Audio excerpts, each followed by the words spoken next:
വർഷങ്ങൾക്ക് ശേഷം ഒരു ദിവസം 3 ചെറുപ്പക്കാർ അബ്രാഹമിൻ്റെ കൂടാരത്തിൽ വന്നു. അബ്രാഹം അവരെ സ്വാഗതം ചെയ്ത് സ്വീകരിച്ചു. സാറ ഉടനെ ഒരു കുഞ്ഞാടിനെ കൊന്ന് അവർക്ക് ഭക്ഷണം തയ്യാറാക്കി.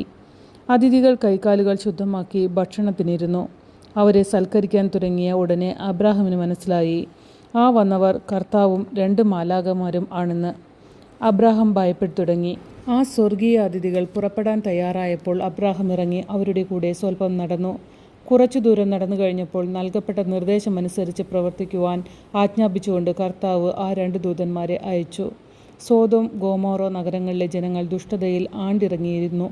അതുകൊണ്ട് ആ നഗരങ്ങൾ തീയിറക്കി നശിപ്പിക്കുവാൻ ദൈവം തീരുമാനിച്ചിരിക്കുകയാണെന്ന് അബ്രാഹം മനസ്സിലാക്കി. ലോകത്തിനും ആ നഗരങ്ങൾക്കും വേണ്ടി അബ്രാഹം കേണപേക്ഷിച്ചു. നീതിമാന്മാരായ 50 പേരെങ്കിലും അവിടെയുണ്ടെങ്കിൽ അവിടം രക്ഷിക്കണമെന്ന് പ്രാർത്ഥിച്ചു. ദൈവം സമ്മതിച്ചു. പക്ഷേ ആ 2 നഗരങ്ങളിൽ അത്രയും നീതിമാന്മാർ ഇല്ലായിരുന്നു. അബ്രാഹം പിന്നെയും ഇരക്കാൻ തുടങ്ങി.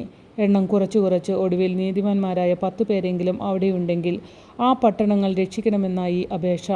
നീതിമാന്മാരായി അത്രയും പേർ പോലും അവിടെ ഉണ്ടായിരുന്നില്ല എന്നുള്ളതാണ് സത്യം. അവിടെ വെച്ച് പേശൽ നിന്നു. ദൈവം അപ്രത്യക്ഷനായി. അബ്രാഹം ദുഃഖത്തോടുകൂടി വീട്ടിലേക്ക് മടങ്ങി. നഗരത്തിലെത്തിയ മാലാഖമാർ ലോത്തിൻ്റെ വീട്ടിലേക്കാണ് ചെന്നത്. ആ നഗരങ്ങൾക്ക് സംഭവിക്കാൻ പോകുന്ന നാശത്തെപ്പറ്റി അവർ ലോത്തിനെ അറിയിച്ചു.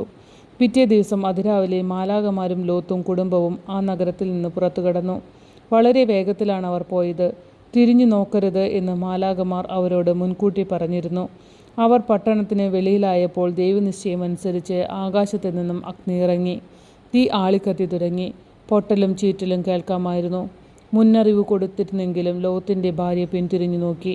ഉടനെ അവർ ഒരു ഉപ്പുതൂണായി അവിടെ നിന്നുപോയി. ശുദ്ധതയ്ക്കെതിരായുള്ള പാപത്തോട് ദൈവത്തിൻ്റെ വെറുപ്പ്, അതിൻ്റെ ഒരു മുന്നറിയിപ്പായി നിലകൊള്ളുകയാണ് ഈ നഗരങ്ങൾ അന്നും ഇന്നും എന്നും.